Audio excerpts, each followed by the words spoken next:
절차 예, 진행 관련해서. 허석권 소방청장 이상민 장관으로부터 당일 단전단수 지시를 받은 허석권 소방청장에 대한 그 증인신문 조서가 완성이 돼서 오늘 아침에 저희가 이상민 재판부로부터 전달받았습니다. 그래서 그 부분을 좀 저희가 좀 조속히 검토한 다음에 오후에 제출 예정입니다. 오늘 오후에 예, 제출하신다고요? 예. 그러면 변호인들께서는 어떻습니까? 뭐 의견이 어떠신가요? 저희가 내용을 봐야 그렇게 한데 예. 일단 오늘 오후에 제출을 해서 뭐 검토를 하시고 수요일 날 뭐 진행하는 데 문제는 없겠습니까? 저희가 만약 그게 지금 법정에서 이루어진 공판 예. 조서라는 겁니까? 예. 저희가 일단은 받아본 후에 보고 의견은 밝히도록 하겠습니다만은 그 내용에 따라서 뭐 만약에 허석권 청장 그 한 사람에 대한 조서라면 뭐 분량이 이렇게 많지는 않을 것 같긴 한데 한 사람에 대한 조서입니다.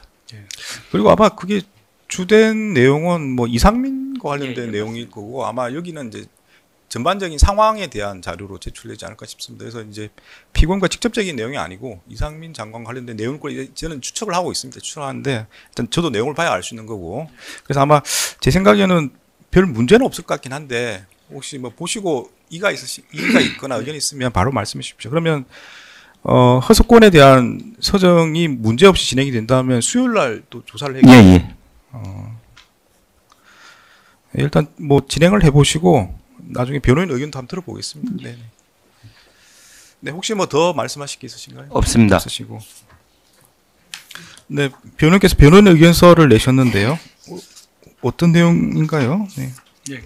지난 법정기일에서 저희가 11월 17일 공판기일에서 특별검사가 증거로 제출했던 피고인에 대한 각 피의자 신문 조서 중에 일부 피신에 대한 성립의 인정 임의성을 인정하되 종전에 입증 취지 부인하는 것에서 이 피의자 신문 조서 3개 부분입니다. 이 부분에 대한 그 증거순번 목록으로 치면 132번, 594번, 614번인데 이것이 당시에 그 증거조사 과정에서 피고인의 실제 기억이나 당시의 인식과 부합하지 않는 부분이 있어서 구두로 내용 부인의 의견을 표명했지만 재판부께서는 이미 증거조사가 종료된 증거라고 해서 번외 허용할 수 없다는 입장을 말씀하셨습니다. 다만 의견서로 저희로서는 공판 절차 전체의 증거조사가 종료되는 시점을 기준으로 해야 된다라는 필요성과 증거 번위의 근거에 대해서 저희들의 변호인의 의견을 밝힌 것입니다.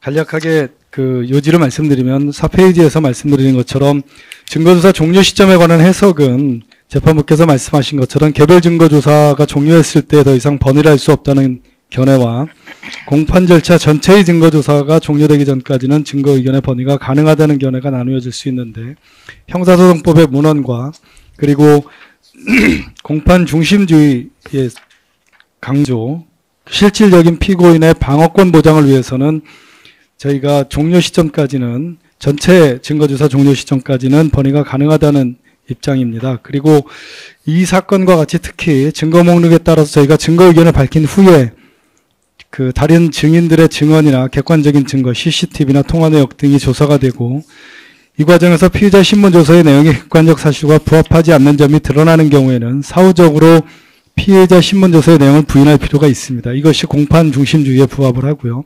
특히 저희가 강조해서 말씀드리고 싶은 것은 피고인의 진술은 임의로 된 것이 아니면 증거로 할 수 없고 자백한 경우에도 그 자백이 유일한 증거일 때 유죄로 삼을 수 없는 등 이러한 자백이 철회될 수 있는 시점에 대해서는 특별한 제한이 없고 이것은 공소사실 전체에 대한 자백뿐만 아니고 그에 부합하는 여러 직간접 사실에 대해서도 적용함이 타당합니다.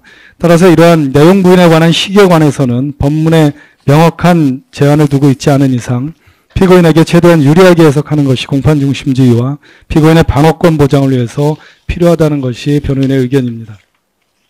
특히 이 사건의 경우에 저희가 말씀드리고 싶은 것은 피고인의 경우에는 2024년 비상계엄 12월에 선포라는 초유의 사태를 겪으면서 큰 충격과 혼란에 빠졌고 그 이후에 총 10회 이상 그리고 누적 78시간 이상의 반복적이고 장기간에 걸친 조사를 받았습니다. 이런 과정에서 피고인이 극도의 육체적 피로와 정신적 압박 속에서 진술하면서 자기의 직접적인 기억과 수사기관으로부터 제공받은 정보가 혼재돼서 일부 부정확한 진술을 하게 되었습니다. 저희가 그러한 것은 나중에 추후 자세히 밝히겠습니다마는 이후에 CCTV 영상이나 다른 국무위원들의 증언 등 객관적인 증거의 조사 과정에서 각 피의자 신문조서의 내용이 객관적 사실과 부합하지 않는다는 점이 명료하게 드러났습니다. 증인들의 한결같은 태도 중에 하나는 CCTV가 제시된 이후에 자신들의 기억이 잘못되었거나 전혀 기억이 없었다는 점을 발견하기도 합니다. 이처럼 피고인에게 증거 의견을 번의할 기회를 부여하시지 않는다면 실체적 진실과 괴리된 증거를 재판의 기초로 삼는다는 점이 문제가 되는 점을 말씀드립니다. 따라서 이러한 점들을 재판부께서 두루 살피셔서 이 사건 재판이 엄중하게 진행되어야 되고 절차가 엄격하게 진행되어야 되는 것은 맞지만 그 와중에도 저희가 잊지 말아야 될 공판 중심주의와 피고인의 방어권 보장이라는 점을 재판부께서 깊이 살펴주셔서 이 사건 피의자 신문조서의 증거 능력을 부정하여 주시고 설령 증거 능력을 인정하신다 하더라도 증명력을 부정하시는 그 판단을 해주시기를 간절히 요청을 드립니다. 네, 이상입니다. 네, 뭐 저번 길에 말씀하셨던 부분을 이제 상세하게 의견서를 내신 것 같고요. 혹시 뭐 특검의 사실 말씀 있습니까?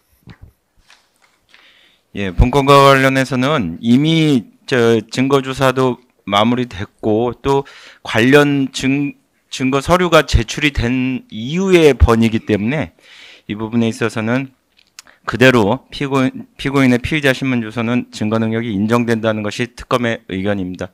이에 대해서 재판부께서 그 현명한 판단을 해주시기 바랍니다. 이상입니다. 네. 그 변호인들께서 지금 뭐 증거 능력과 증명력 두 가지를 말씀하시는 것 같은데 증거 능력과 관련해서는 그 관련 판례 등을 검토해 보셨습니까? 네. 일단 의견 말씀드리거나 아니면 그 의견 작성 과정에서 일단 저희도 판례를 좀 찾아보긴 했습니다. 네. 예, 그런 내용이 의견서는 없는 것 같은데 어떻습니까? 그러니까 판례는 저희가 이해할 때는 뭐 저희가 네. 찾아보지 못한 내용이 또 추가로 있을 수는